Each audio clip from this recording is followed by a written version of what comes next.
क्रिस्का recording studio Ekangar सराय।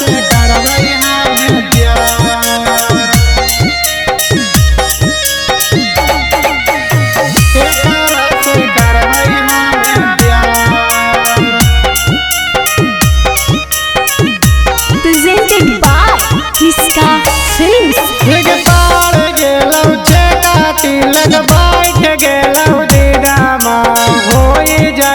शादी अब तोहार हिग पार गेलौ छेका तिलक बैठ गेलौ दीदामा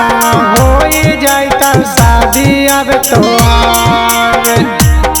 हिग चल जाइमी छोड़ के ससुरवा गे जानू ताके कर से करबै हमें प्यार हिग चल जाइमी छोड़ के ससुरवा गे जानू ताके कर से करबै हमें प्यार हिग पड़ते से दूराबा हो जाइमी हमसे दूराबा याद अइतौ दिलावा के बात हिग पड़ते से दूराबा हो जाइमी हमसे दूराबा याद अइतौ दिलावा के बात हिग चल जाइमी छोड़ के ससुरवा गे जानू ताके कर से करबै हमें प्यार कर से करबै हमें प्यार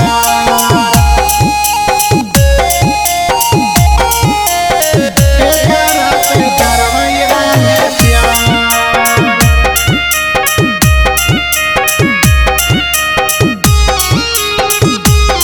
क्रिस्का रिकॉर्डिंग स्टूडियो एकंगर सराय। हिग दीपुआ से पूछब दिल के बाती आगे जानू बिरुए के कहब वाला जान हिग दीपुआ से पूछब दिल के बाती आगे जानू बिरुए के कहब वाला जान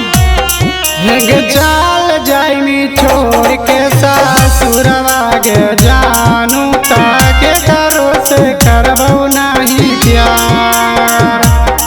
हिग चल जाइमी छोड़ के ससुरवा गे जानू ताके करो से करबौ नहीं प्यार हिग पार गेलौ छेका तिलक बैठ गेलौ दीदामा होई जाइतौ शादी अब तोहार हिग पार गेलौ छेका तिलक बैठ गेलौ दीदामा होई जाइतौ शादी अब तोहार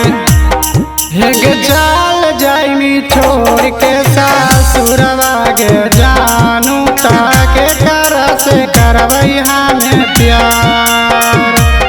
हिग चल जाइमी छोड़ के ससुरवा गे जानू ताके कर से करबै हमें प्यार। क्रिस्का रिकॉर्डिंग स्टूडियो एकंगर सराय।